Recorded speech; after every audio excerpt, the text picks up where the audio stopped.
ایک عورت تندور میں روٹیاں پکا رہی تھی۔ اس کا بچہ بار بار آگ کے پاس جاتا۔ وہ بچے کو آگ سے دور بٹھا دیتی۔ نبی صلی اللہ علیہ وآلہ وسلم نے صحابہ سے پوچھا، یہ ایسا کیوں کرتی ہے؟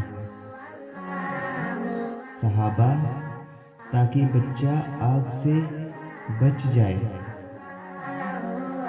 آپ صلی اللہ علیہ وآلہ وسلم نے فرمایا، ماں سے بھی زیادہ 70 گنا زیادہ محبت کرنے والا رب بالکل اسی طرح اپنی مخلوق کو آگ سے بچانے کی کوشش کرتا ہے۔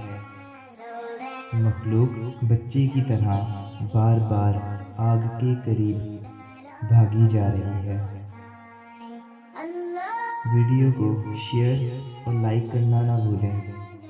کیا پتہ آپ کے ایک شیئر سے یہ بات کسی کے دل میں اتر جائے۔